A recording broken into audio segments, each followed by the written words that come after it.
So, hello everybody. As you already heard, I'm Ivaylo, and I'm going to be first a short introduction. I kind of finished something akin to an AV engineer, cameras, audio equipment, etc.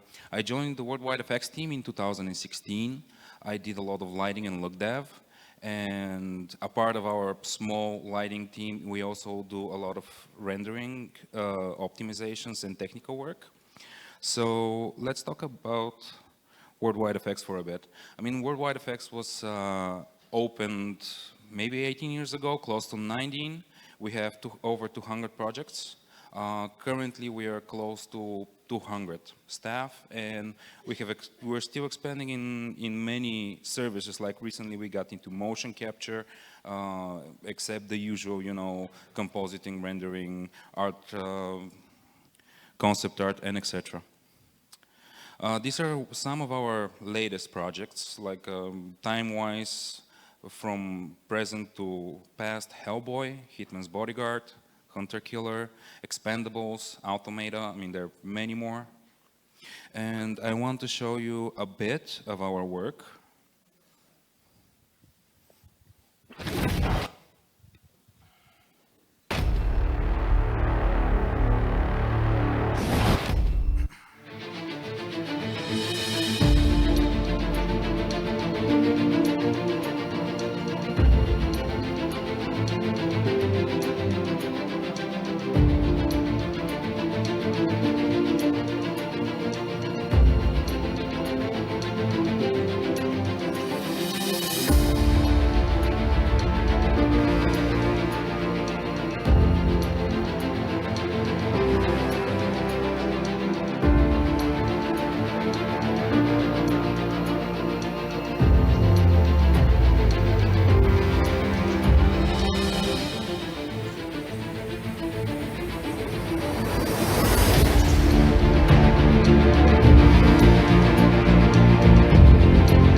So now I really want to build some suspense and drama. So recently I was building a new computer, and if I needed some cables, I found an old box, and in that old box I found an old hard drive, and I actually found my very first ray traced images that I ever produced. Just to put things into perspective, the software that I used to do them has an icon of a red dragon. I mean, it's that old. The computer had the amazing 4 sticks of 512 megabytes of RAM. It was the maximum in those days. So This is it. This is my first image, and it actually took approximately 2 hours. And it's my first time, really experiencing ray tracing, and I'm looking at objects reflecting inside objects, and in the old render engines that was not possible. So I will do what anybody would do. Let's try some glass. And this thing actually took a whole night. I mean, I pressed the render, and next morning it was still not finished. And things have progressed quite rapidly since then. And if I need to say about the old days, I mean, first there was scarce availability of information. I mean, if anybody remembers, like the Photoshop Bible or Introduction to Maya, and it was like those huge bricks of books that were just outdated next time the software releases a new version. And software was also still pretty immature. I mean, we're talking like 10, 15 years ago. And people used to measure like if this software can do this or not, while nowadays we actually measure which software allows you to work the fastest. And it really used to, like define how we think. And the funny thing is actually when I found those images, I mean, they're just so amazing and so horrifying at the same time that I said I need to do a presentation about them. And what do you know, 2 weeks after, Foundry gave me an invitation. Thank you, Andres. So I'm here right now. And these images actually are going to define the topic that I'm going to talk about today. And it is going to be about how we think. And I mean, I'm not going to go all mental, big brain, going to talk how you should lead your lives. I'm just going to talk about how to solve problems in VFX. And thinking outside of the box, the cliche that never helped anybody. I mean, if you've ever been in a meeting and there's always that guy that's just going to whisper, we need to think outside of the box, and everybody's just going to nod and agree with him. Well, that really doesn't work that well in VFX. There's Edward de Bono, lateral thinking. It was the boom of this phrase actually started in 60s and 70s. But we're not going to do that because thinking outside of the box actually requires a box. That's something a lot of people forget. And in VFX, like let's make a box of a project, and not the scale. In a project, you have many possibilities. But first comes a client, and he has a budget, because no client, no budget, no project. And there's a meeting point between them, because not everything the client wants is covered by the budget, and not everything the budget allows is something that the client is gonna like. So we have this nice medium.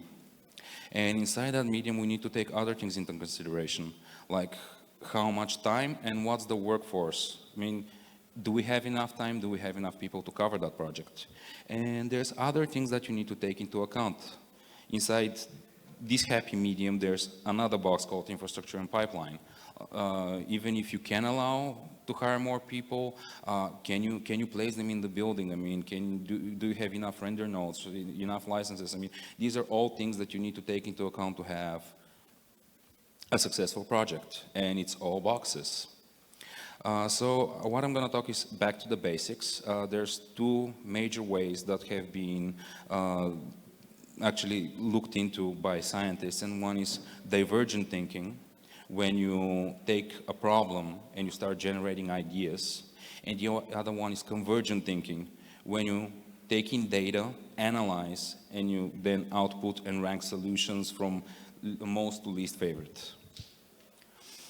And Rambo: The Last Blood, I mean, it was a bit of an important project for me, and I want to show you first what did we do.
So yeah, Rambo was my 10th feature film. I mean, yeah. So it was a bit of time for a retrospective. I mean, I have already clocked some years in the meat grinder that's called VFX. And I actually noticed some changes in my behavior. I've actually fallen into some habits which are healthy habits. And I wanted to explore what actually they are. Because VFX, as I said, is a meat grinder. I mean, we're hearing about artist burnouts all the time. It's an awesome field to work with, but provoking healthy mental habits is a must for a lot of artists. So I want to put the canyon in perspective. I'm going to be showing you some problems, some issues, and how we dealt with them. So these are some statistics from how many objects are in this canyon. I mean, we are clocking at about 82,000 objects, which even with the instancing system leads to some pretty serious issues.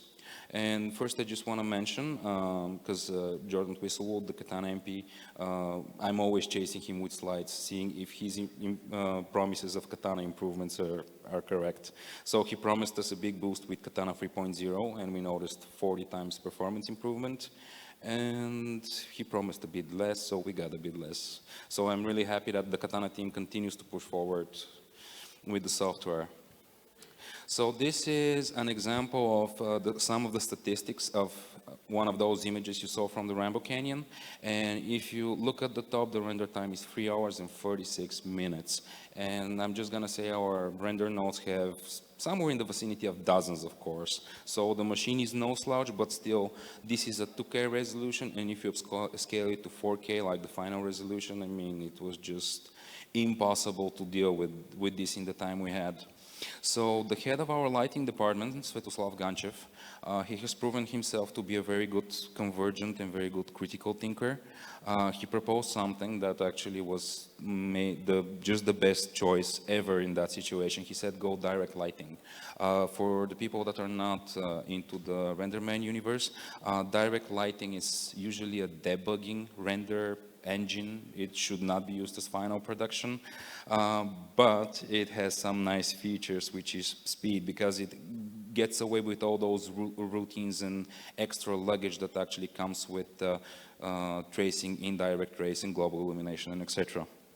So, as they say, in Love, War, and VFX, everything is allowed. This is a screenshot of the Katana monitor. Every software has its own frame buffer or render window or whatever, but to be honest, Katana is the only thing that actually gets it right. You see here in the center, you know, the render, but this render log on the left is amazingly crucial to our work. I mean, when we are trying to optimize something or debug, we need as much info as possible, and Katana just gives you that. And then by using convergent thinking, you can actually identify issues and move forward. Another interesting thing is, as I mentioned, we render the canyon with direct lighting. It does not do bounces of rays, it does not do refraction, it doesn't. So you need to switch to the other render engine for the water. And when you have them in the Katana monitor this way, you can go and tweak and cheat your lighting so you make the two render engines actually appear as they're a coherent image. And with direct lighting, same setting, same frame, we actually, from 3 hours and 46 minutes, we fell down to 45, which when we rendered the final 4K resolution, scaled up to 2.5 hours, which was completely doable. And if I ask, can anybody guess which is the ray traced image and which is the direct lighting image? If I say, is the top image ray traced, how many think of you? 1. If the bottom image is ray traced, how many think? Okay, 3, 4, 5. Well, actually, the ray traced image is on the top. So with enough artistry, you can make pretty consistent and convincing results. So this got me thinking, what's important in the picture? Like if you need an extra light, like every light is more time to render, more time to converge. We would make the image more appealing. I mean, are you gonna gain something? So what we would bring story-wise? And this is when I want to introduce long-term thinking. A lot of people, especially in the field of psychology, are saying that the problem with convergent thinking is it ranks idea from best to worst. But on a very complicated matters, you can miss small details that are not available to you, and you can take an incorrect decision. For example, in this image, maybe the head of layout, the head of modeling, like the supervisor, they use long-term thinking. Like, let's say we're gonna bend the geometry of the canyon to make a curve. This way, when the simulation hits, water is gonna flow. Then lighting is with this flickering lights that we had simulating real lightning hits, is gonna light up everything. It's gonna all explode in light, and we're gonna achieve some drama in the shot. Now I just want to ask, for example, how many Nuke users do we have? Okay, several. So if I ask you how do you deal with the dreaded num pixels, usually two things come into mind. And one of them is using an expression node. For example, you're going to substitute the pixel with the closest neighbor, and the other one is roto node. So if you're doing these type of things, you're technically, unconsciously showing which type of thinker you lean towards. I mean, I want to say both convergent and divergent thinking are completely required at an equal level to finish a sequence, a shot, a film, a project. It's just knowing which one you actually lean to can help you in many ways. Here's, for example, the expression I was talking about. So divergent thinking, it actually requires a state of flow. If everybody has this type of moments, like for example, if you're painting textures or if you're rotating lights or something, and you just nail it. Like you spend half an hour and it already looks good, and you're thinking, "Damn, I'm killing it," and that is the state of flow. People with very artistic nature, they usually fall into this category. But one thing you should know about divergent thinking is it's really mood dependent, and it really requires a lot of energy to generate all those ideas. While convergent thinking, for example, I can say that texturing is a divergent thinking process, but look depth is a convergent thinking process most of the time. So convergent thinking is more resilient to exhaustion and moodiness. The point I'm getting is that if you really want to avoid a burnout, if you want to avoid feeling tired, if you want to enjoy your work, you should try to balance the way you work. I mean, this is something I was not doing many years ago. I was just going, straight with my horns up to the problem, just crunching over time and continuing crunching, and I was getting nowhere. And this usually leads to a burnout. I think every artist, when he's new into the industry or just getting into, has this type of over-enthusiasm to push forward, to go forward, which ultimately leads to exhaustion. So one piece of advice, this works for me. You should try to alternate the type of work you do. For example, I'm a lighting artist, and if I see that after 2 or 3 hours I'm not producing any results, what I'm going to do is, for example, I'm going to try to optimize my render times. I'm gonna just play with some settings, pixel convergence, whatever, just to give my mind a short break. I had a teacher in fine arts, and he always told me, okay, go out, take a smoke or make a trip around the building, come back and flip your canvas and take a look at it.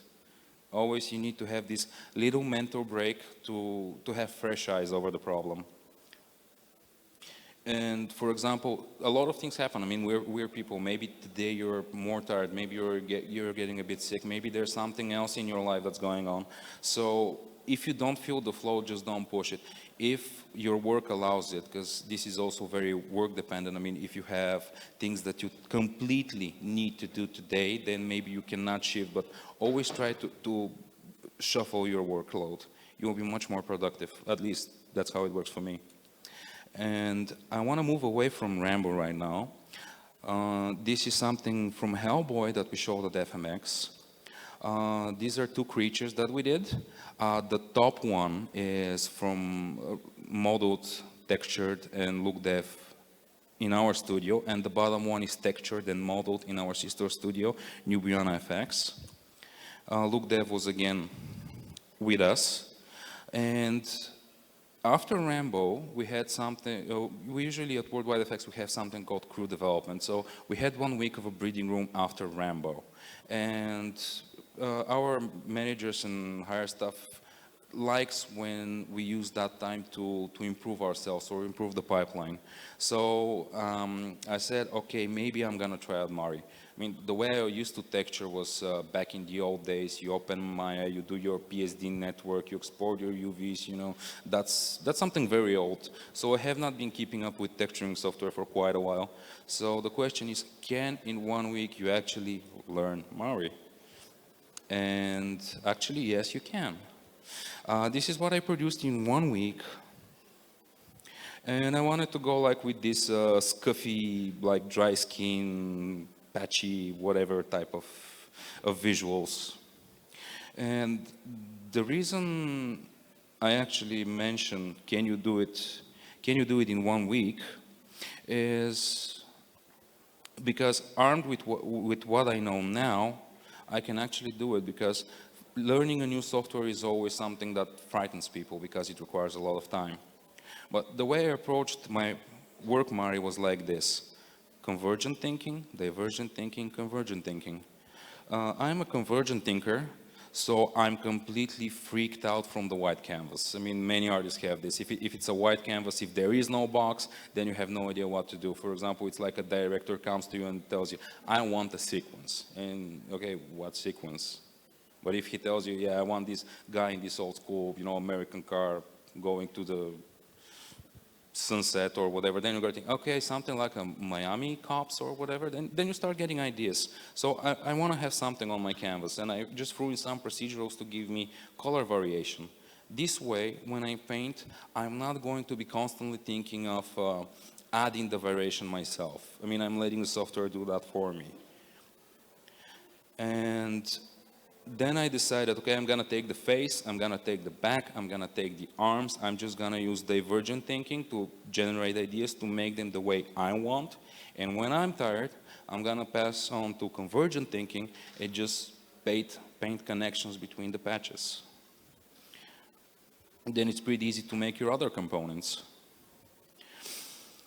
And what I wanna say is, like, survival is about healthy habits. I've spent already like some years in the VFX industry, and this is something I just started realizing right now. I mean, regardless of how long you're in the industry, you always have some habits, because when you're under pressure, when, for example, you're working long hours, when your brain is, you know, barely making it into the depths of the night, habits are what actually takes over. So if you have healthy habits, you're gonna survive. Imagine it like the canyon in Rambo. The more you practice a habit, it's like the canyon that it carves beneath. So it gets deeper and deeper. Know your strengths and weaknesses. I mean, if you know that something is not really up in your ballpark, then you need to know that it's gonna require more energy from you. And you need to decide if you have that mental energy right now or you don't. If you can take up that task right now, or if you can, you know, go to a manager and you can say, okay, I'm a bit tired, can I have a bit of a lighter task for today, and I'm gonna get to that tomorrow. So emotions matter also for productivity. Even if it's, you know, like something you have done times and times and times again, and you're getting bored of doing the same thing at work every day, just approach it as a game. Because what scientists actually discovered is, not only do thinking is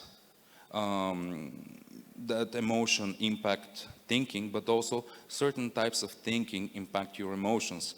Scientists have found out that if people are engaged in divergent thinking more and more and more, they become more joyful, more, you know, like happy, humorous. But the downside is, if they overextend in that type of thinking, they actually lose their seriousness and lose the ability to focus on the topic. And the other test group was convergent thinkers, and they actually found out that people who are doing convergent thinking tasks over and over and over again become too serious, too grumpy and not flexible. And if you're in a leadership position, for example, I have amazing luck with my head of department. He's a really awesome guy. He kind of allows me to approach my tasks in any way I want. I mean, any way I feel like it, as long as I keep on track. So get to know your staff. There's people that work in the same field, in the same team, but they approach stuff differently. And I've put this quote. Some people say it's from Einstein, but some people say it's not, so I have no idea who said it. But it is, if you judge a fish by its ability to climb a tree, it will live its whole life believing that it's stupid. So if you're doing a lighting task or a compositing task, it does not mean that everybody needs to have the same equal approach. And if you want to expand your team and their abilities, just slightly, little by little, keep introducing new tasks that are outside of their comfort zone. This way, they're not gonna have the big crash into the brick wall. I cannot do this. They don't go into crunching frenzy and they don't burn out. And now for the questions. Everybody that asks a good question will get a WWFX t-shirt. So I'm waiting for questions.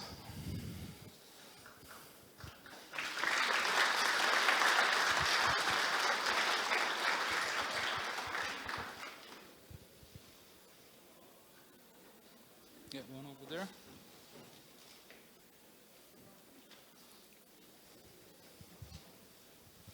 Thank you. So what is the usual time you have for creating one movie? Because the rendering time is longer than one movie, actually. So how much time do you have to create one whole movie and render everything? It really depends on the project. For example, for Hunter Killer, the project was 2 years. That's just depending on the clients. For example, Rambo was more like, I mean, it stayed with the lighting and rendering team approximately 3 months. Hellboy was 9 months in total, but lighting actually had 6 months work in those. So it really depends on the project, the number of shots, and who the client is. Because some clients actually, you know, they have larger budget, they have bigger expectations, and they give you a bit more time. And other clients, they have a smaller budget, so they require, for example, lower number of shots or lower quality. So it all depends on the project.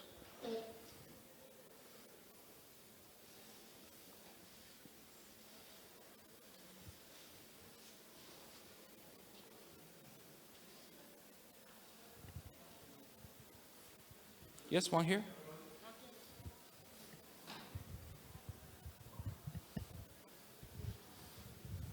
Hello. Okay, do you have a microphone over here, please? Here. It's here, it's here. Different side. Middle, right. Yeah.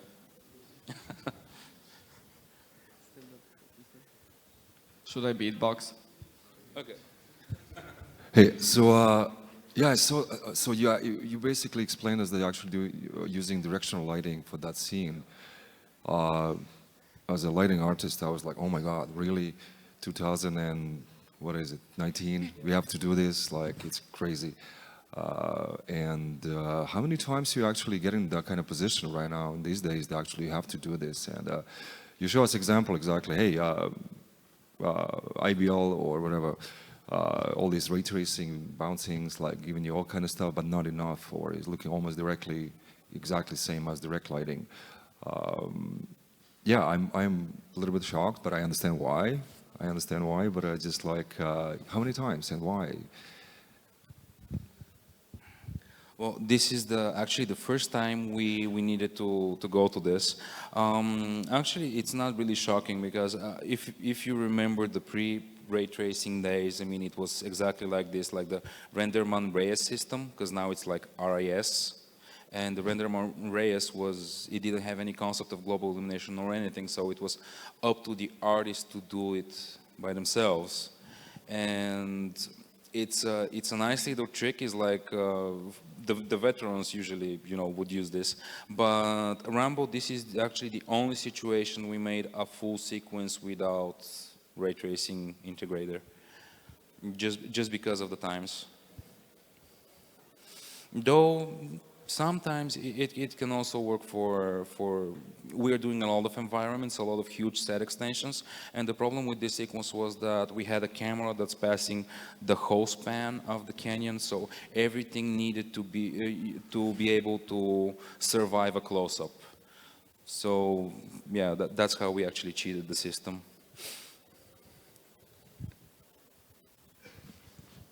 Yes, one in the back. Is this working? Yeah. What software is used for instancing, and is there any traces of Clarice in your studio, or is it getting mentioned or something? Well, actually, Sorry for the Foundry people in the room. no, we don't use Clarice. Our environmental artists, they scatter using Houdini, and then those Houdini particles, they come inside of Katana, and they have baked attributes. For example, this particle has a baked attribute, and it's called tree variation 7, and it comes with its own transform matrix. And we have this set of scripts that just take the particle, they attach an instance source to it, and then they do the rotation and scale as the particle. And actually, recently, I got sent the Katana 3.5 alpha version. Jordan said that maybe we're gonna have scattering tools directly inside of Katana, which is gonna make our lives a bit easier. But yeah, instancing pretty much from after the particles, everything else is handled in Katana with scripts. And that's why I also showed those slides with the scene traversal time, because in Katana 2.6, our machines were dying barely at 20,000 instances, and now we can do like several million instances in like 15 seconds to build the whole complete scene. Thank you. Yes, one over there.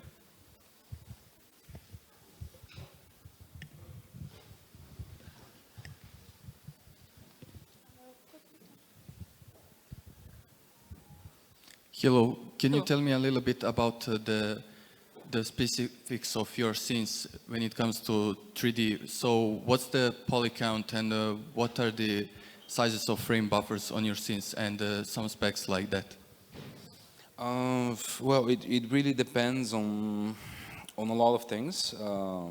Every project is different, so I cannot really say that we have a guideline. For example, I think for the Rambo Canyon, if I take a look at the statistics, we were maybe in the end, after instances have been resolved and subdivision surfaces have been resolved, the pure poly count that RenderMan sees after doing that calculation was like billion and 500 million or something. But as I said, it's also camera dependent, because the sub-D level in RenderMan is based on distance to camera. And also we are clamping the instances, so if an instance is too far off screen, like if you say twice the overscan, then the instance is not calculated. So it really depends on where you point the camera. Yes? Hi. From my perspective, I've just started in the 3D industry, and it's a general question. I just want to ask you, what is the feeling after all those big movies? Do you still come at a new project and say, wow, I'm going to work on that, and my name is going to be on that? What is the feeling? Well, I want to put another personal story. For example, my first big film was Mechanic, when I came into Buyana, Worldwide FX. And after that movie, I was completely crushed. I mean, I was experiencing a very major burnout, because, I'm just a green guy, just ready to go into the meat grinder. And when you're a green guy and you go in and you are so enthusiastic about everything that you're just pushing yourself too hard. And at one point, I was like, as many maybe starting artists, I was actually thinking of quitting. But then, with these techniques, I actually found the terminology for them quite recently. But I actually noticed that through the years I have started developing this healthy habits of thinking and not exhausting my mind so much. And after my first 2-3 projects, when I got into this type of thinking, I have a lot less stress. And almost every day I go to work with, yeah, I'm gonna go to work. It's cool. I mean, I'm okay at work. I feel nice at work. I mean, I have kind of achieved this inner peace. So I approach everything with as a game. I mean, it's like a new challenge. It could be an easy challenge, but still, you know, you're not going to work. You're going to play a game, and maybe that's how I remain, at least to some extent, enthusiastic about every new project, even if, you know, sometimes after Hellboy, you know, we had creatures and no. But then after Rambo comes in and, okay, it's rocks and trees again, but still, as I showed, it came with its own difficulties and all technical challenges. I mean, I'm as artistic and as technical person, so just figuring out those pieces of the puzzles, you know, just keep bringing me back to the office. But really, start with mental habits, healthy mental habits. Okay, we have time for one more question, 2 or 3 minutes. And then we'll take a break, 15 minutes, and be back here for our next speaker. But you have, if you One want... more question? You have one more question, yes.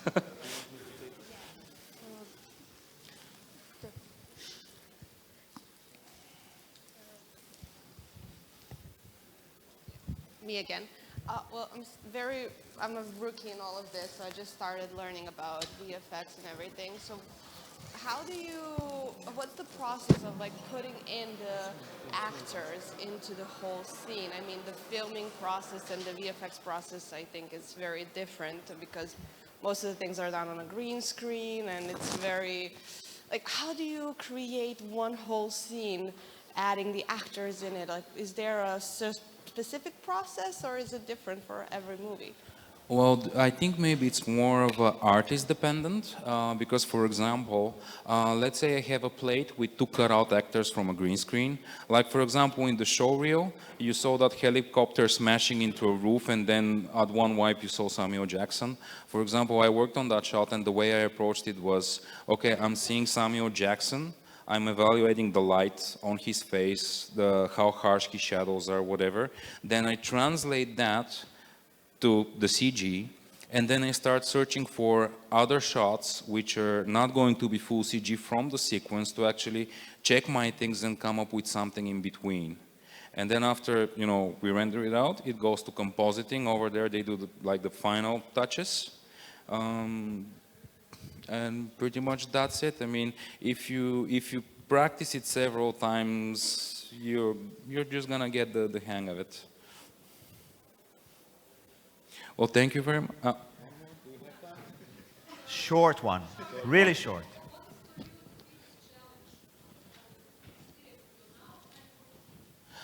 Biggest challenges in a project or biggest challenge personally? By project, I think maybe biggest challenge was Hellboy, because we had a lot of things that we didn't do up until that moment at the studio. And actually Hellboy was 900 shots, VFX shots. So it was really a bumpy ride, but we made it somehow. So maybe that's also one of my favorite projects. Okay, thank you very much. Thank you.